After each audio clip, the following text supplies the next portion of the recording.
Sacred Heart Hospital in Norfolk smells like antiseptic and fear under fluorescent lights that hum constantly, a sound Katie Rodriguez stopped noticing after her first week but still heard in her dreams.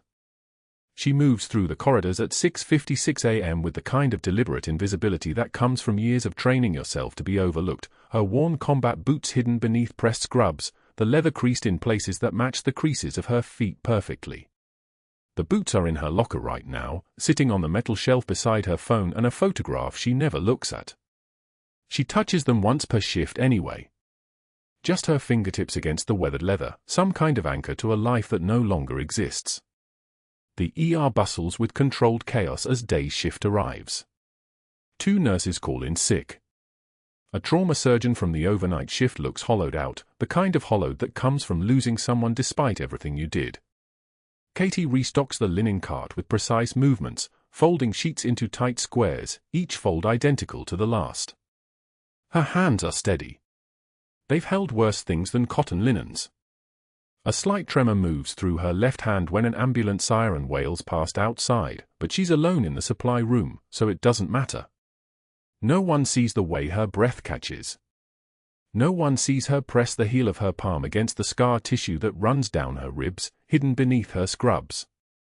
No one sees anything about Katie Rodriguez except what she allows them to see, and what she allows them to see is nothing remarkable. Dr. Marcus Hargrove arrives for his shift at 7:15 a.m., and the entire energy shifts like a pressure change before a storm. He's 48 years old with the kind of jawline that could cut glass and eyes that assess everyone as either useful or expendable. He snaps orders at nurses like a general reviewing inadequate troops, his voice carrying the kind of authority that comes from knowing exactly how much institutional power he holds.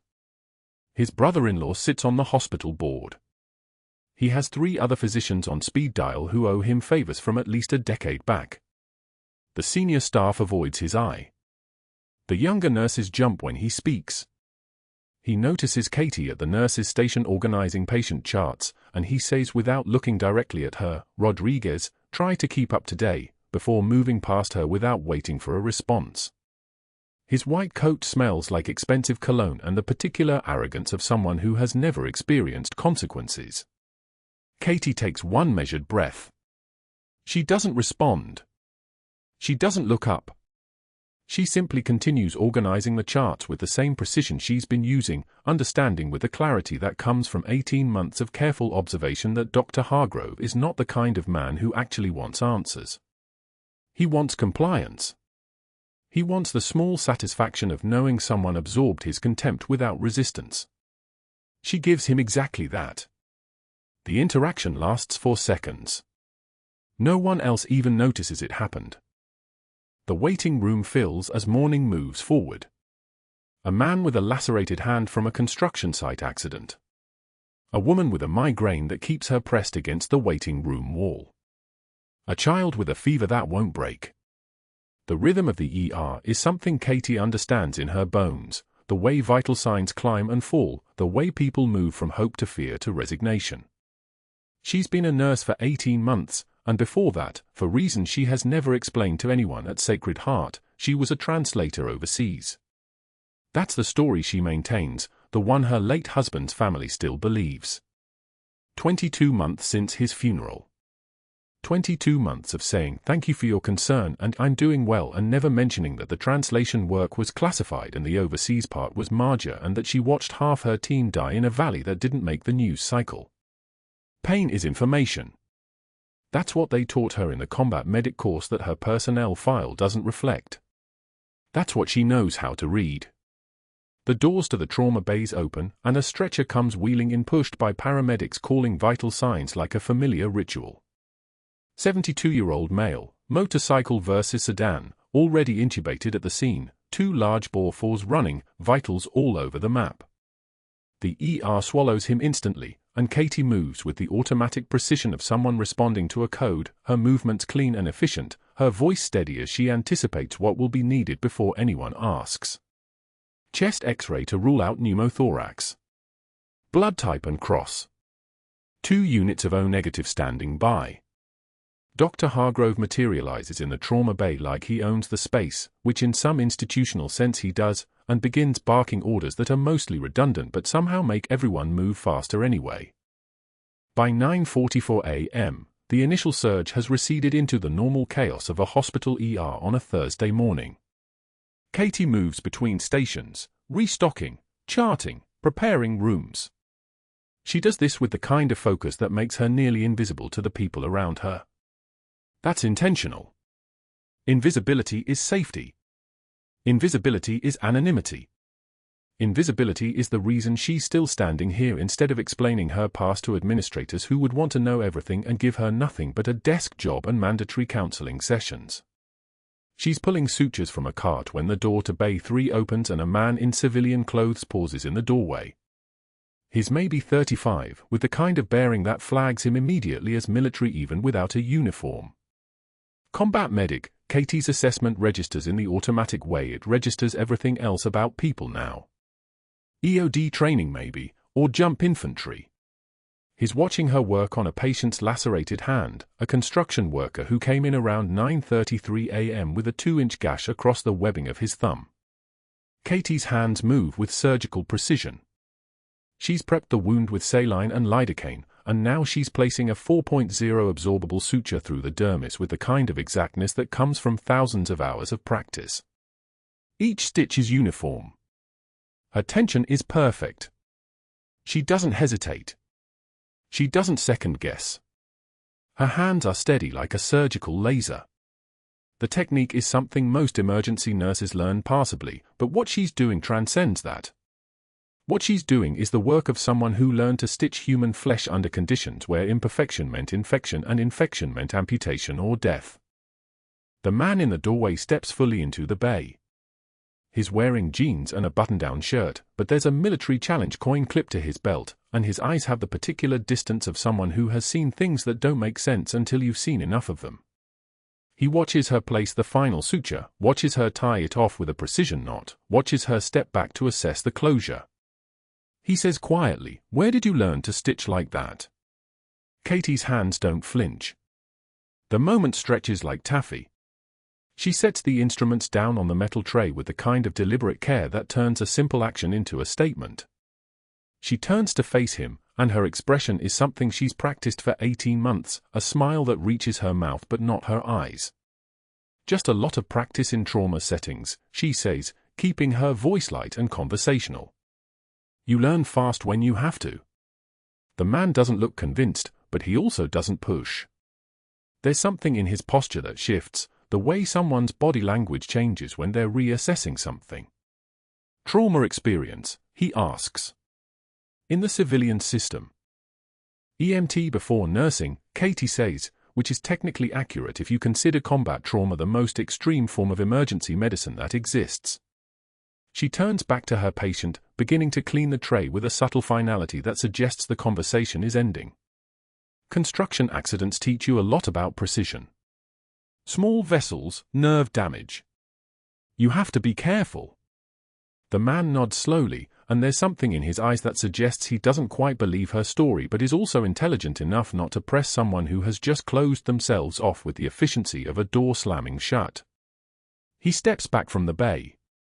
"Impressive work," he says quietly. Katie nods once, a gesture of acknowledgement without engagement. She focuses entirely on her patient, asking about pain levels and infection precautions, moving into the practiced rhythm of post-procedure care with the smooth competence that makes people forget they're watching someone extraordinary. The visiting medic lingers for perhaps 10 more seconds, watching her work, and then something shifts in his expression, some calculation happening behind his eyes. He leaves the bay without another word. Katie's breathing stays even. Her hands stay steady. But her left hand trembles slightly as she charts the procedure notes, and she takes a moment in the supply room at 10:15 a.m. to press her palm against the scars on her ribs and remind herself that this is what she chose. This is the life she picked. Nobody here knows her. Nobody here will ever know her. That's exactly the way she needs it to be. By noon, the morning shift is transitioning into afternoon, and Katie is finishing the last of her patient care before the change of shift report. Dr. Hargrove passes her twice without speaking, and the second time he offers a slight nod of approval, which in his particular language means she performed adequately and didn't embarrass him in front of anyone important. This is the highest compliment Dr. Hargrove gives to nurses. Katie accepts it the way she accepts most things, with quiet gratitude and absolutely no indication that his approval or disapproval matters to her on any level that reaches deeper than professional courtesy. What she doesn't know, as she moves through the afternoon preparing for the evening shift, is that she's about to have every single carefully constructed wall breached by a single patient who will arrive in the waiting room before day's shift ends, a patient nobody else will touch, a patient who will change everything about the life she's built in 18 careful, invisible months. The fluorescent lights hum their constant mechanical pulse. The ER breathes. And Katie Rodriguez, the quiet nurse with the worn combat boots in her locker, continues moving through her shift with the precision of someone who has trained herself to be invisible, unaware that invisibility only works until someone looks carefully enough to see the truth beneath. The ER at Sacred Heart Hospital in Norfolk moves with the controlled chaos of a Wednesday afternoon. Gurneys wheeling past, monitors beeping their steady rhythm, the antiseptic smell hanging thick enough to taste. Katie Rodriguez moves through it like water finding its level, quiet and efficient, her scrubs still pressed from the morning, her worn combat boots silent on the tile floor. Exam room 4 holds a different kind of crisis. Marcus Webb sits on the edge of the hospital bed, his sister Elena standing beside him with trembling hands. His chart tells the story in clinical shorthand: deaf male, age 34, presenting with acute abdomen, referred from urgent care. No interpreter available. No communication protocol established. And below that, handwritten in at least 20 different places, doctor refused further evaluation. Patient discharged. Referred elsewhere. Not economically viable. 20 doctors. That's what Elena said when she'd approached the nurse's station 40 minutes ago, her voice cracking like she was confessing a crime. 20 doctors had seen Marcus's name, seen the complexity of his case, and passed. 20 had walked away. Dr. Hargrove enters exam room 4 at 2:24 p.m., his white coat still crisp from the dry cleaner, his badge hanging at precisely the same angle as always. He glances at Marcus's chart for approximately 6 seconds. His jaw tightens. The kind of tightness that comes from calculating how many billable procedures won't happen if the communication barrier remains unsolved.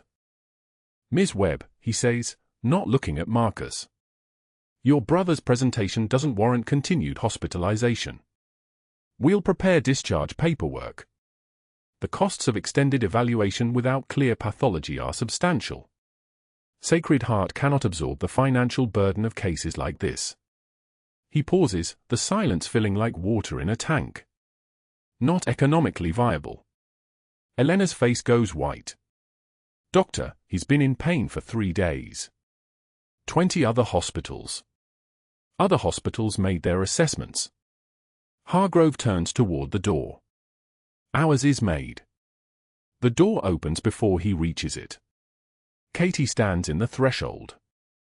She's been assigned to the ER overflow today, helping with vitals and intake, the invisible nurse that every hospital has, the one who shows up early and stays late and whose name nobody remembers. She holds the door handle without moving through it, her eyes on Marcus first, then on Elena's trembling hands, then on the chart clip to the wall. Her hands move before her voice does. The fingers of her right hand touch her mouth, then open toward Marcus in one fluid motion. The sign for understand. Her left hand circles her chest. Help. She signs it twice, slowly, the letters becoming words in a language that lives in space and motion and the kind of precision that comes from practice. Marcus's eyes widen. For the first time since arriving at Sacred Heart, his body relaxes infinitesimally. He signs back, his hands moving with the speed of someone who hasn't had to be careful about being understood in 3 days. His signs are rapid, emphatic, his face animated in a way the pain medications had muted. Hargrove turns back. His face darkens like a photograph exposed to too much light. The kind of darkness that comes from calculation crumbling. From invisibility becoming visible. From someone stepping into a role she has no authority to fill. Nurse Rodriguez. His voice carries the weight of a closing door. You're a tech with delusions, not a physician. Step back from that doorway. Katie doesn't step back. Her hands are already moving again, signing to Marcus in the methodical, careful pattern of someone who learned this language not for conversation but for survival. Not in a living room but in the mountains of Helmand province, where communication could mean the difference between the man in front of you living to see his family again or becoming another name in a file. She signs, help. Medicine. I understand. Hargrove moves toward her, and his presence fills the room like a pressure change, the kind of atmospheric shift that happens seconds before a storm breaks. His eyes lock on hers, and there is nothing in them but the cold calculation of institutional power being challenged. You will not communicate with this patient outside of nursing scope. Each word lands separately, precisely placed. You will not offer medical assessment. You will not coordinate care. You will not, he stops, turning to Elena instead. Your brother needs actual medical professionals. Not nurses who overreach. Nurses like her get people killed with their inadequate experience and their delusions of competence. The room goes so quiet you could hear the fluorescent lights hum. Elena's hand goes to her mouth. Marcus looks between Hargrove and Katie, his face registering the shift in power dynamics without understanding the words. Katie stands completely still. Her shoulders don't tense. Her jaw doesn't clench. Her breathing doesn't change. She is a person who has trained herself for exactly this moment, for the moment when staying composed is the only power available. One tear escapes. Just one. It traces down her cheek without permission, and she wipes it away with the back of her wrist, not from fear, but from the effort of containment, the kind of effort that comes from holding everything in place when gravity is pulling it apart. I've triaged worse situations than you can imagine, Doctor. Her voice is quiet, but it carries weight like lead beneath silk. Each word lands with precision. Much worse. Hargrove stares at her. His hand rises in a dismissive gesture, the movement of someone accustomed to obedience. You're dismissed. Out of this room. Now. Katie turns and walks out. She passes the nurse's station without stopping. She moves through the hallway with the same measured pace she uses for everything, as if nothing has fractured, as if the entire ER hasn't just watched a senior staff physician publicly humiliate a nurse for the crime of suggesting she could help. The break room at Sacred Heart Hospital is a narrow space with a refrigerator, a microwave, a table scarred with coffee rings, and 6 plastic chairs that never match. Katie enters at 3:15 p.m. with a container of leftover pasta and the kind of hunger that comes from skipping breakfast.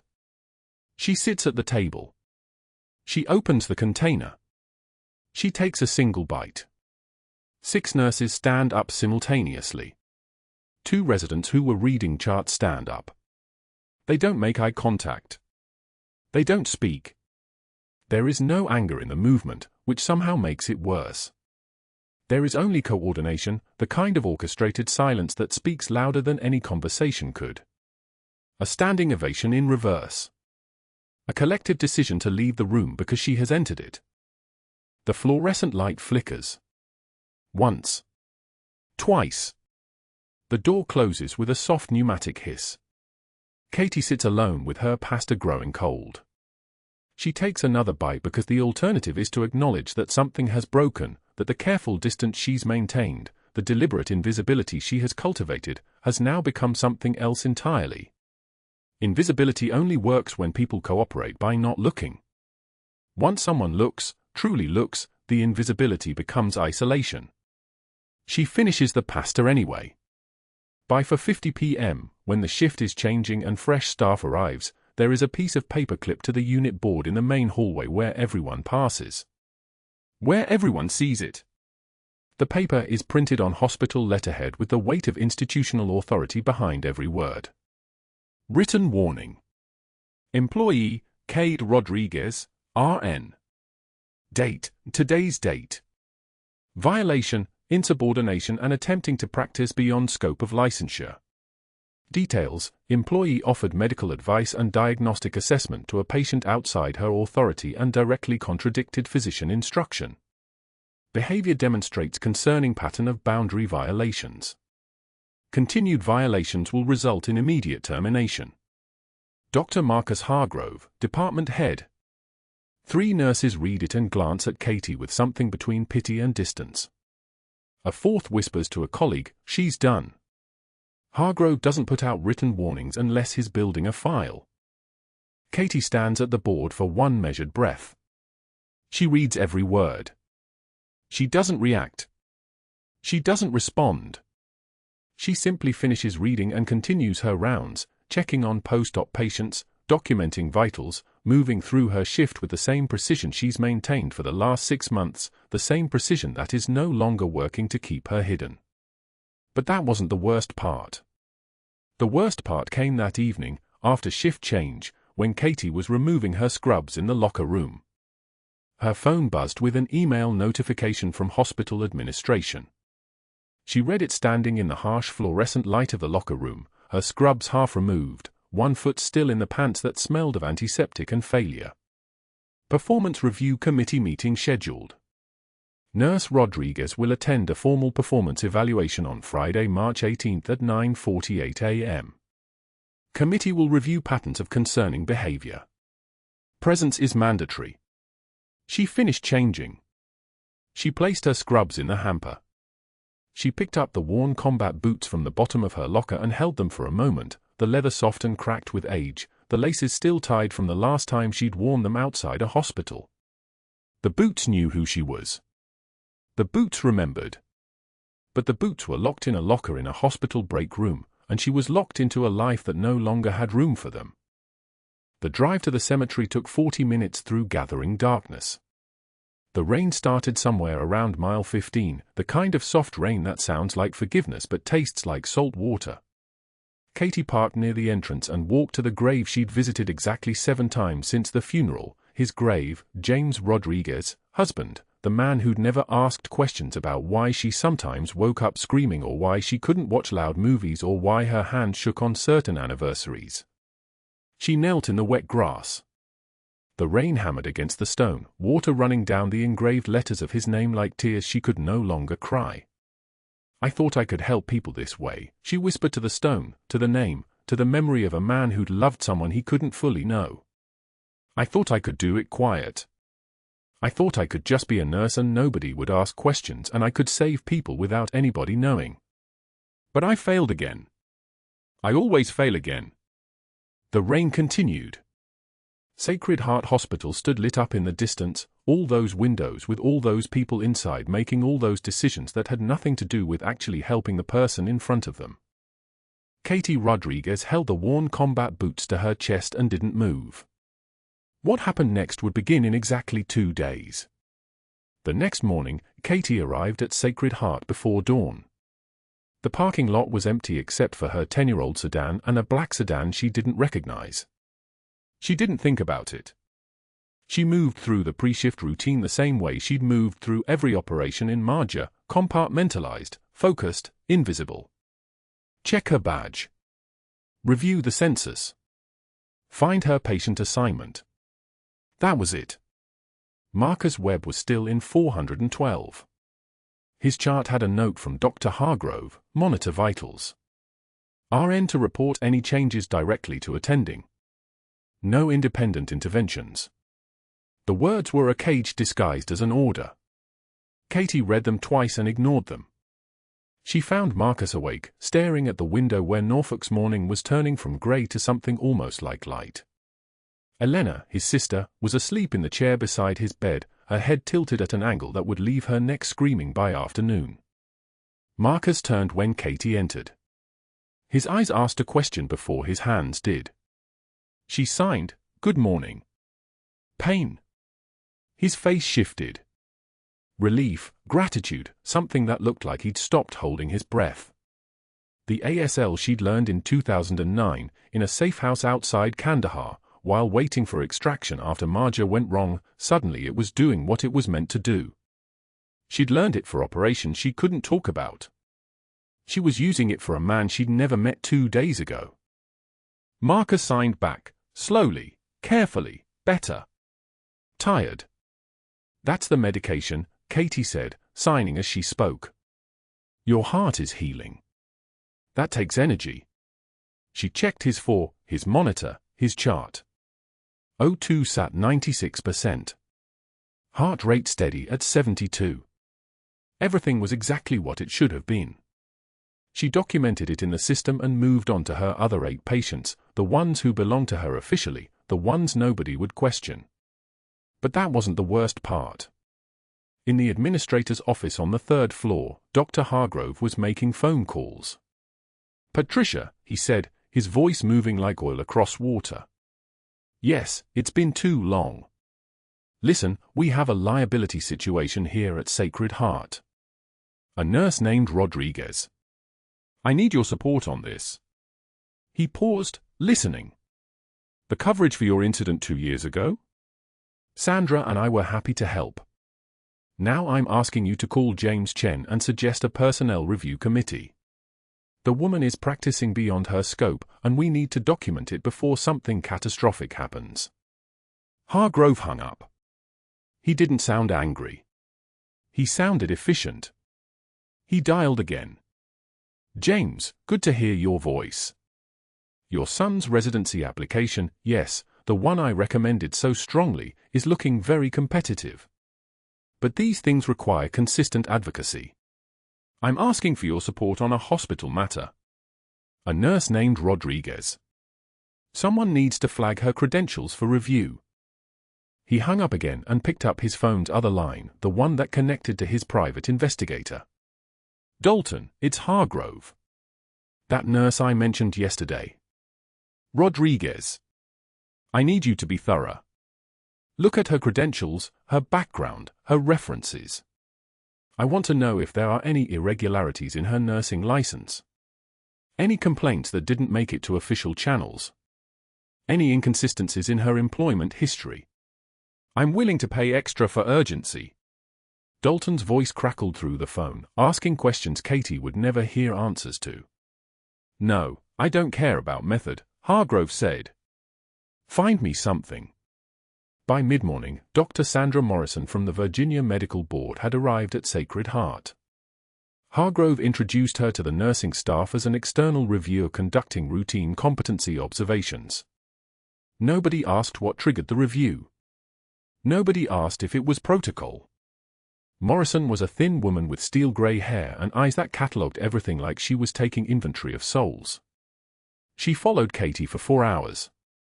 Katie was acutely aware of her the way you're aware of a scope on your back, peripheral, persistent, impossible to ignore. Morrison watched Katie assess her patients.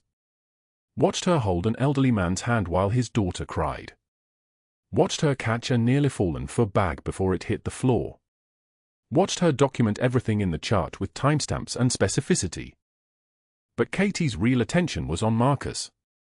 Around 11 a.m., his chest pain started. Not severe. Not yet. Just pressure, the kind he might have dismissed if he wasn't already scared. Katie checked his vitals. Heart rate was elevating. 88, 94. The monitor showed his rhythm was starting to drift. She went directly to Hargrove. "Dr. Hargrove, my patient in 412 is showing cardiac stress. Increasing chest pressure, rising heart rate, some respiratory discomfort. I'd like to order a repeat EKG." Hargrove looked up from his computer. His expression was the look of a man who'd already made all his calculations. "Your patient is fine, Nurse Rodriguez," he said without examining Marcus. "He's anxious. You're projecting concern onto his symptoms, and that's making him anxious. Stop creating drama to seem important." The words landed exactly where they were meant to. Katie felt them like percussion rounds in body armor, sharp impacts that didn't penetrate but left bruises underneath. She documented his refusal in the chart. Time 11:07 a.m. EKG requested by primary RN. Attending declined without patient evaluation. Every word was precise. Every word was evidence. At 1:15 p.m., Marcus's pain was worse. Katie was present when he signed, hands trembling slightly, worse. Something's wrong. She checked him again. Heart rate 108. O2 sat had dropped to 92%. His breathing was shallow. His skin was starting to show the faint sheen of early distress. She went directly to Hargrove again. "Dr. Hargrove, I need you to examine this patient. His condition is changing. I examined him this morning, Nurse Rodriguez. Stop bothering me about this patient." She documented that too. 1:23 p.m. Attending notified of patient decline. Attending refused re-evaluation. Morrison observed all of it. She was a witness to everything, Katie's vigilance and Hargrove's indifference. She wrote things in her notebook. Katie couldn't read her face. By mid-afternoon, Katie had 8 patients total, but she was checking markers every 30 minutes. The other nurses had begun to notice. One of them, Elena, Marcus's sister, who'd finally woken up, pulled Katie aside in the hallway. "Why are you the only one who cares?" Elena asked. Katie took the woman's hand. It was a small gesture, the kind that wasn't technically professional. She did it anyway. Because he deserves someone who understands. What Elena didn't understand was that Katie did understand. She understood what it meant to be abandoned. To be written off as not worth the effort. To be surrounded by people trained to save lives who decided it wasn't worth saving yours. She'd watched it happen in field hospitals. She'd watched it happen here. That night, after her shift ended and Morrison had left and the hospital settled into its evening rhythm of beeping monitors and distant conversations, Katie drove to Cedar Hill Cemetery. She parked under a live oak and walked to the grave marked David James Rodriguez, 1984 to 2019. 5 years. David had been dead 5 years, and she still felt the particular way the world's gravity shifted around his absence. She carried something that day. The boots. The worn combat boots she'd bought in 2008 and taken to 3 continents. They were in her hospital locker, and she'd retrieved them without thinking about why. Now she stood in the cold rain that had rolled in from the harbor, rain that hammered the cemetery like applause, and she held the boots to her chest. "I thought I could help people this way," she whispered. The words came out broken. "I thought if I was quiet enough, invisible enough, I could heal by healing others. I thought I could put down everything I did and just be someone safe. But I failed again." The rain soaked through her jacket. Her hands were numb. "I couldn't save you," she continued. "And now I can't save anyone here without becoming what I ran from. That man is dying in a bed somewhere, and I can't save him because I'm not supposed to be capable enough to save anyone. I'm supposed to be small enough. Safe enough." The boots were soaked. Mud was seeping into the leather where the stitching had worn thin. She'd worn them through Marjah, where she'd lost 7 members of her team in an ambush she was still trying to forget. She'd worn them through 3 years of recovery before she came here, to Norfolk, to Sacred Heart, to this quiet life where nobody knew her name was a call sign. Where her family still believed she was a translator. Where her military record was classified so deeply that even the hospital's background check never found it. She'd chosen invisibility so carefully. Built it like a procedure, step by step, waiting for the moment when she could finally feel like something other than a weapon. But invisibility didn't protect people. Invisibility just made it easier to hurt them. Katie stood there in the rain until the cold became a kind of clarity. Then she walked back to her car, placed the boots on the passenger seat, and drove toward Norfolk's downtown, toward the insurance district where lights were starting to come on against the darkening sky. She knew exactly where she was going. 2 days.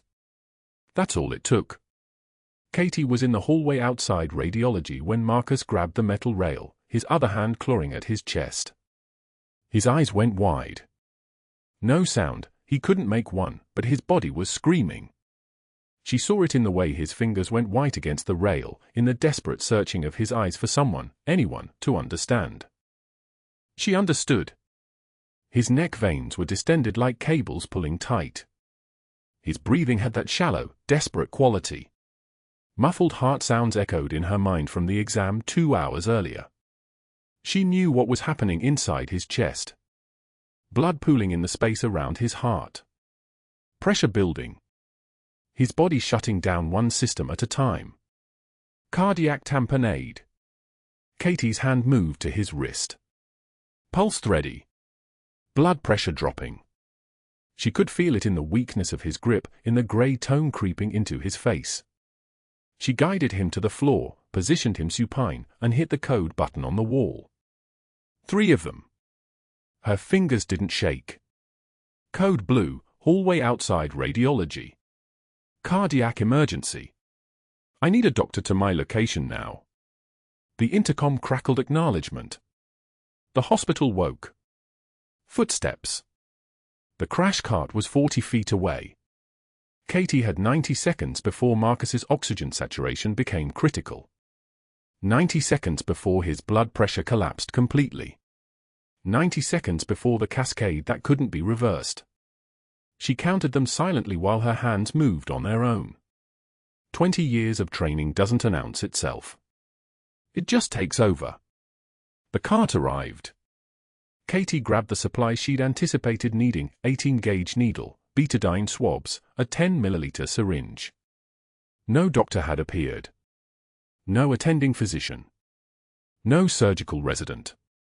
Just the crash team standing there, waiting for orders, waiting for a physician who wasn't coming. Marcus's oxygen sat at 82 and falling. His blood pressure was 68/40.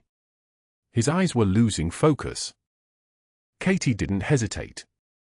Never had.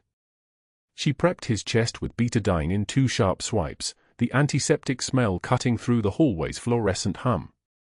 The needle went in at the 4th intercostal space, just below the xiphoid process, angled 45 degrees toward his left shoulder.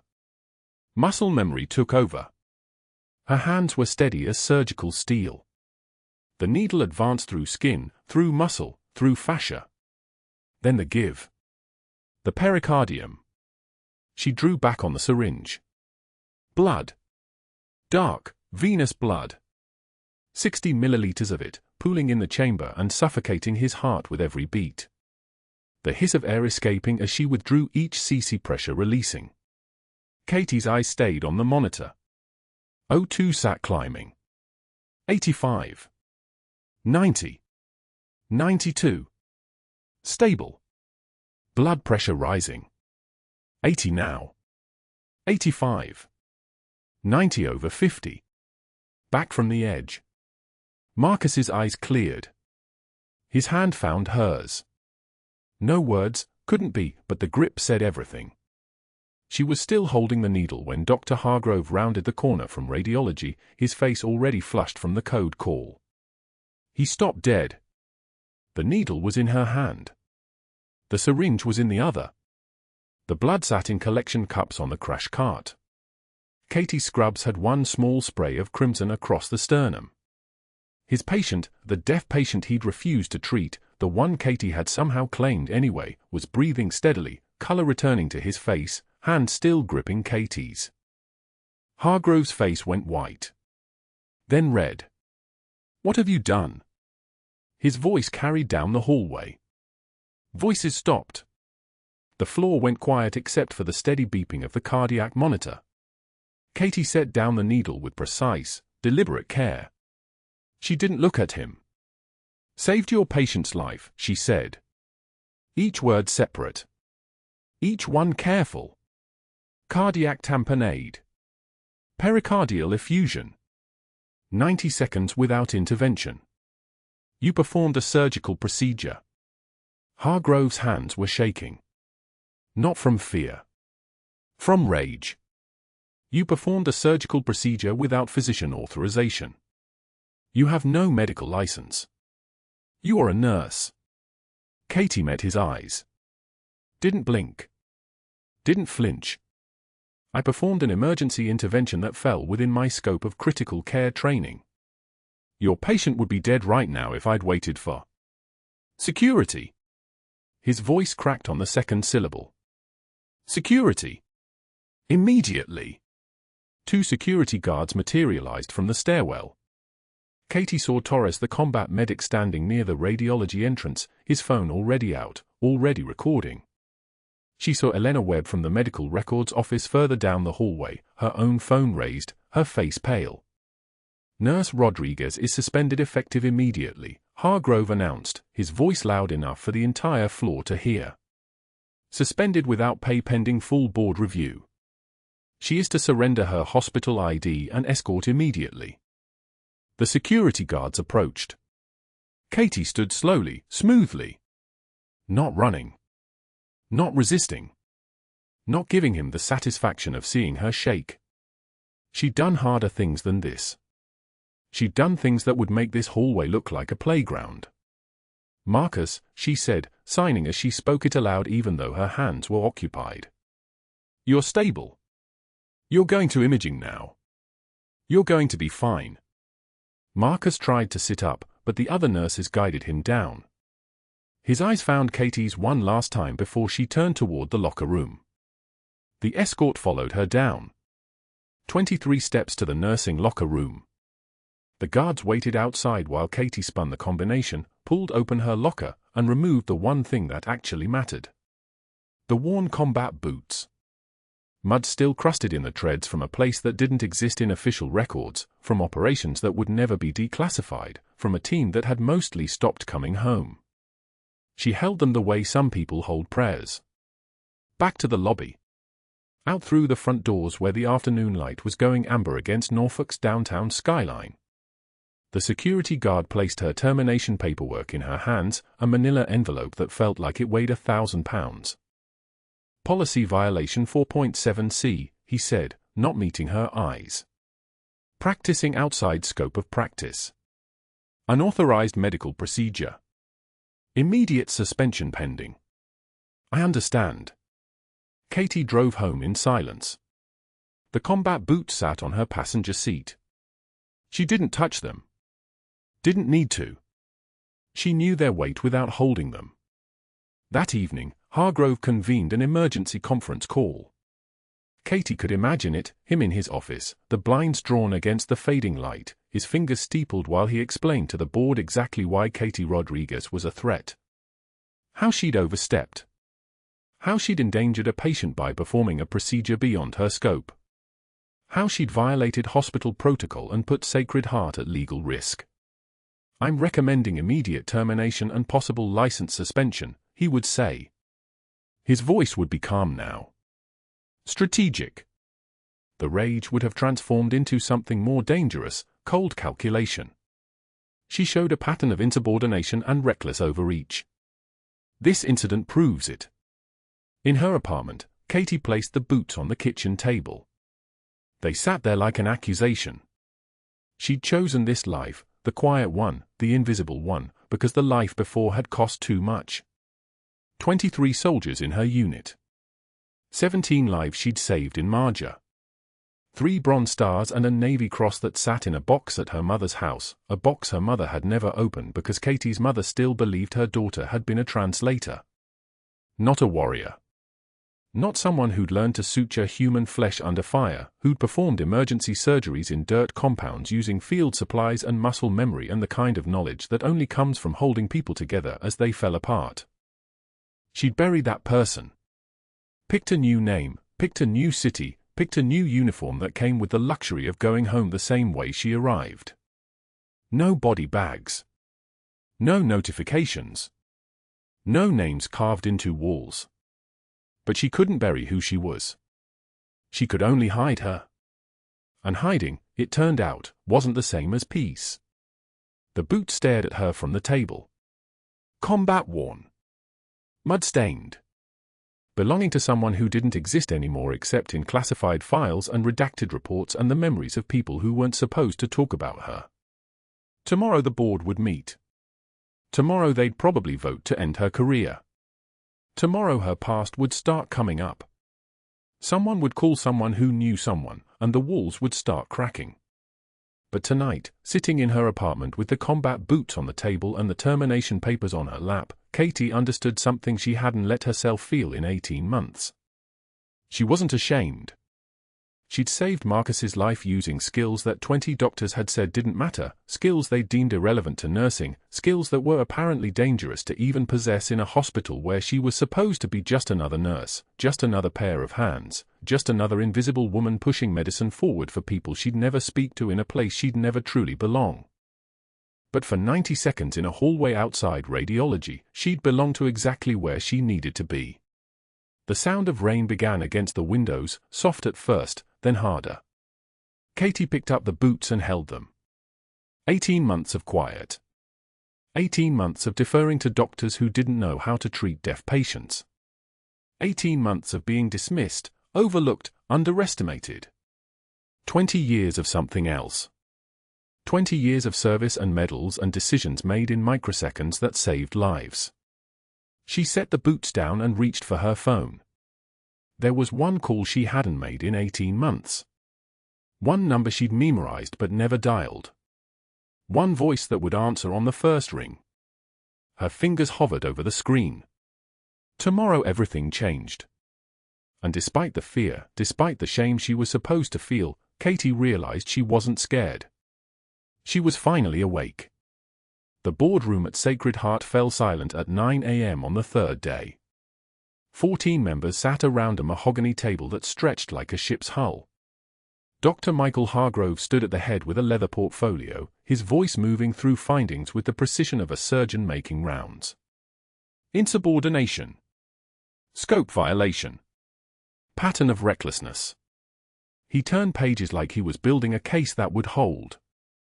Katie Rodriguez sat in the chair facing them, her hands folded on the table, her jaw a single straight line. Administrator Carlson kept glancing at her, then back at Hargrove, his expression tightening with each allegation. The External Review Committee member, Dr. Patricia Morrison, tapped her pen against her notebook. She had reviewed 847 pages of incident reports, surveillance footage, and medical records. The recommendation was already written. The vote was already counted. Or it was supposed to be. The doors to the boardroom swung inward at 9:08 a.m. 2 Navy SEALs in dress uniforms walked directly across the carpet without waiting to be announced. Their movement split the air like a knife. The senior officer's uniform bore the insignia of commander, with a chest full of medals that caught the fluorescent light. Behind him came a junior officer, his uniform equally pressed, his presence equally impossible. Every person at the table stopped breathing. Hargrove's face went the color of old concrete. The commander approached the table with the kind of calm that comes from having already survived the worst. His eyes found Katie. "We're looking for Senior Chief Rodriguez." He didn't ask it as a question. He stated it the way you state a requirement. Her old call sign. "We need confirmation." The second SEAL remained by the door, watching the room with eyes that never blinked. Katie stood without hurrying. Her movement was smooth, economical, a predator recognizing family. She stepped forward and nodded to the commander. "I'm here, sir." Marcus Webb's sister, Elena, stood from the back of the room where she had been sitting in shadow. Her hands trembled as she held a manila folder thick with redacted pages. Her voice shook like wind through a broken window. "I obtained this file." She opened it with careful fingers. Senior Chief Petty Officer Katie Rodriguez. She read the name aloud like she was testifying in a courtroom. Naval Special Warfare Command. Primary assignment, SEAL Team 3, Charlie Platoon, Marjah District Operations. She turned the page. Photographs appeared.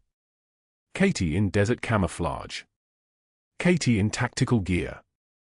Katie with her hair short and her eyes harder than any nurse at Sacred Heart had ever seen. Elena's voice broke on the next words.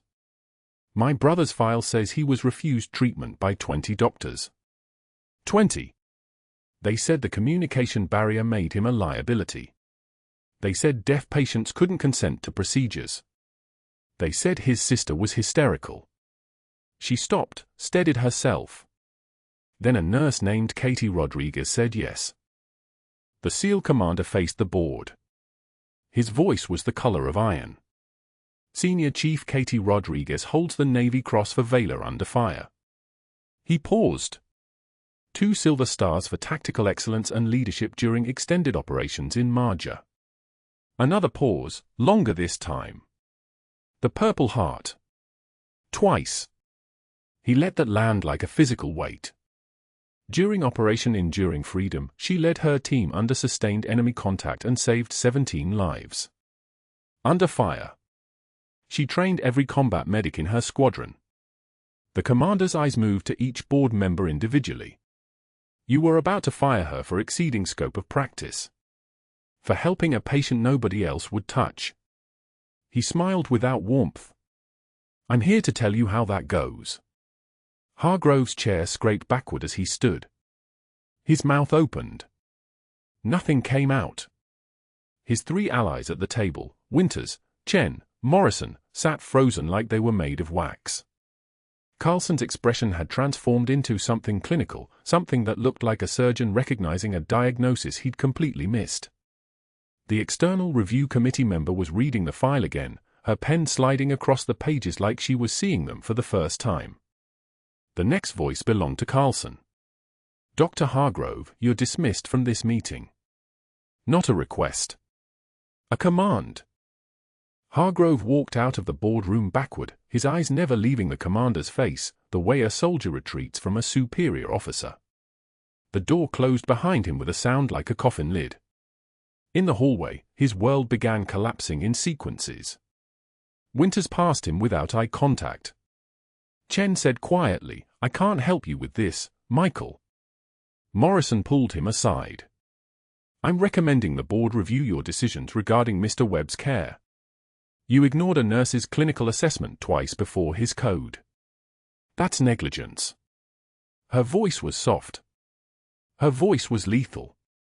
Over the next 6 hours, the structure holding Hargrove together fractured into splinters. Carlson reviewed security footage showing Hargrove's dismissive responses to Katie's warnings about Marcus's deteriorating condition, 3 separate instances captured on camera, his hand waving dismissively, his voice saying monitor him while Marcus's cardiac output was dropping. Elena Webb's video of the hallway code went live on local news, veteran saved BY nurse, then fired. The comment section filled with 847 posts in the first 2 hours. Torres provided a written statement detailing Katie's surgical competence during the pericardiocentesis. 3 other nurses submitted formal complaints about Hargrove's pattern of dismissing their clinical assessments. The private investigator Carlson hired, not to target Katie, but to verify Hargrove's allegations, sent his report by 2 p.m. Rodriguez's credentials are impeccable. Her medical training is authorized and documented. However, Dr. Hargrove is currently under investigation for insurance fraud related to procedures he billed for but delegated to residents. By 5 p.m., Carlson convened an emergency executive session. The vote to terminate Dr. Hargrove's privileges took 43 seconds. It was unanimous. At 6:15 p.m., security guard Ramon Torres knocked on Hargrove's office door. He carried a cardboard box identical to the one he had given Katie that morning. He carried a letter on hospital letterhead. When Hargrove opened the door, Torres stepped inside and closed it behind him. Dr. Hargrove, your privileges at Sacred Heart Hospital are revoked effective immediately. Torres held out the box. I've been asked to escort you from the premises. Effective immediately. Hargrove's hands shook as he began placing his diplomas into the box, his movements jerky and uncoordinated. Torres stood by the door with his arms crossed, watching with the patience of a man who had stood watch many times before. When Hargrove reached for his white coat, the one with the physician's emblem embroidered on the collar, Torres said quietly, "Leave the coat, sir. It belongs to the hospital." Hargrove's hand froze. He turned to look at Torres, and something in his expression broke like ice in spring. He left the coat on the chair and carried the box past Torres without speaking. Torres followed him to the elevator, rode down with him, and watched him walk out into the Norfolk evening carrying his life in a cardboard box. 6 months later, Katie Rodriguez stood in Sacred Heart's newly opened Veterans Care Unit. The letters "Nurse Manager" were embroidered above her name on her scrubs.